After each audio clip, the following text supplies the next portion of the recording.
Felt News reporting. Is this good news or bad news? It's beautiful. There's many things. It's some kind of cosmic cool cucumber. Hello. It's a Siamese cucumber. This is the grim bit.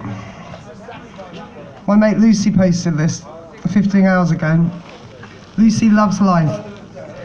Over the past few days, we have come into contact with a number of local people experiencing the extremely challenging effects of a country on the brink of collapse.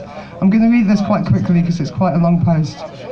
Never in all my years of working in the community have I experienced such discriminatory and dismissive behaviour from all government departments. The system is now app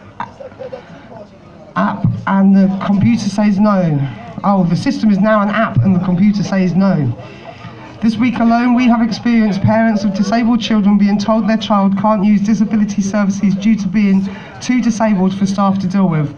A family being threatened with arrest by a bailiff in front of their crying children while demanding £300 for a £30 fine with no written documentation provided for the family even after taking payment from a neighbour.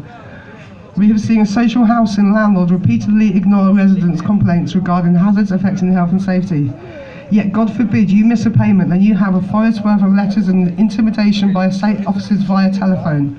No one actually exists in the real world. You won't get to see an actual human. I have called 999 to request assistance as paperwork was not produced by a parent bailiff whose warrant was shown on an iPad. Two men proceeded to walk around the flat and into the family's bedrooms, picking up belongings, threatening to take them away. Without a vehicle being present, we are still unable to establish their identity. English is the family's second language and they have no idea what has happened to them or why.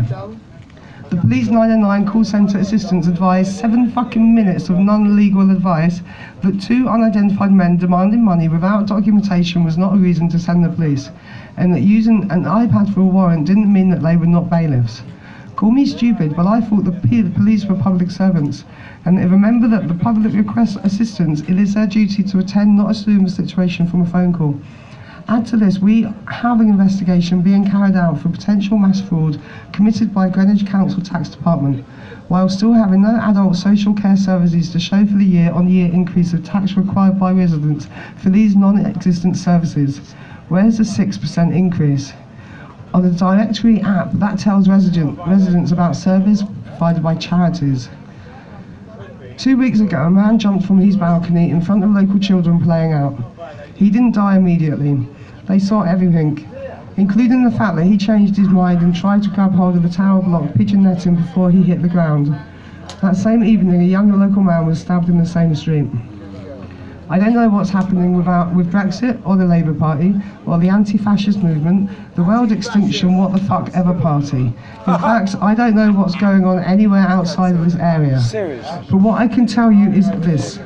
While everyone is focused on national and global propaganda, spending their time debating whether Trump is more of a cunt than Boris, while people sign online petitions and go and watch films made by posh people about gentrification, our fucking community is committing suicide, being murdered and subjected to victimization and complete dismissal by governing authorities. That's what's happening in your own street. To families at your children's school, to your neighbours, friends and likely family. It's getting worse every day. We are at a point of no return. The council have left the building. The police have a choice to attend a potential crime or not. The NHS is a front that sends people in circles hoping they will die before using up CCG funds. The system has been set to autopilot via an app and the poorest are the first to go. They are choosing to leave in the most horrendous ways, leaving a generation of children traumatised and damaged. You might not be personally affected by this now. You may think these issues are not relevant to you, but trust me, it's coming to all of us regardless of income, social status or education level. There are a huge number of people right about now walking around with their heads buried in a phone or submerged in an inflammatory news story. That's right. Not acknowledging the fact that their own communities and people are literally dying and fighting for their lives. How much longer do you think it'll be before these issues come knocking at your door? Before it's too late to sign a petition, too late to help someone else, help yourself. Shit's gone deep, and we need people to start coming together and calling out the illegal, discriminatory and inhuman treatment of our own community on our own fucking streets, on our own estates. Now, not later, now. That's from Lucy Loves Alive, Deptford, South East London. She didn't even mention Lewisham Council. One generation to know, Rob. And there's a Lewisham Council. I'm just going to sing something that keeps coming to my mind recently. It goes something like, once upon a time ago I thought I knew you, now I know that that was just a lapse in reason, for now I can see your treason. Once upon a time ago I thought I knew you, now I know that that was just a lapse in reason, for now I can see your treason. Once upon a time ago I thought I knew you, now I know that that was just a lapse in reason, for now I can see your treason. That's Fuzzy Pop News over out. Can you tell us about the protest site in Deptford and the fire on Friday night and Wednesday eviction? There's a green in Deptford. It's currently covered in wild meadow flowers. The council wished to plop some what they call porter cabins, offices on there, fence it off with furthermore 24/7 security who were dancing and having the times of their lives and getting paid for it. 2 days ago. Out of the public purse. Yesterday, Friday. That was Friday night, I think. That's London. Yeah, come to Deptford if you like jamming. Good luck to the boys. Only £5 an hour. They're going to jam all night tonight. We're going to get the whistle. The guitar in my college guitar. They have campfire on this. I know what happens here. Don't know who's our Max. I played my saxophone here one time. Don't do. Alright, it's done. It's done. I've been here before that. 3 years ago. Alright, it's done.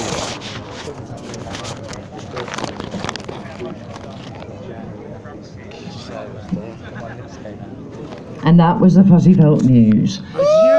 Next up we have Terry. Terry! Oh, we could have went, oh no. Terry! Are you alright, Terry? You want to do it? Yeah.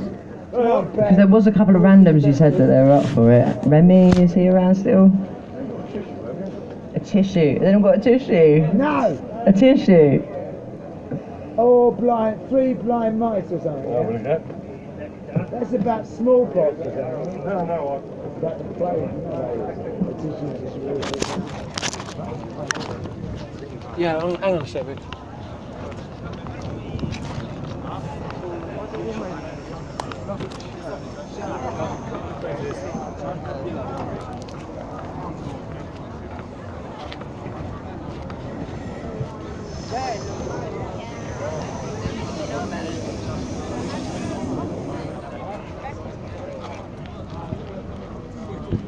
I could do a few thank yous right now. Thank you to Rick for the sound. Marvellous, Rick. I don't know, Rick, you do now. We got Richard. Richard heckling. Thank you for coming and heckling us, Richard. He's been heckling us at Sunday Sound since 2004. Yep. I got my college guitar here. Resonator's coming, it's alright. Terry, the marvellous Terry, is coming on. He's helped me out so much.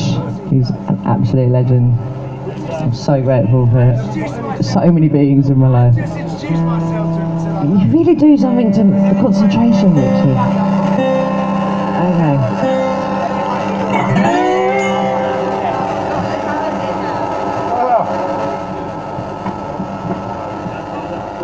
Oh no, there's nowhere. Nothing was that it?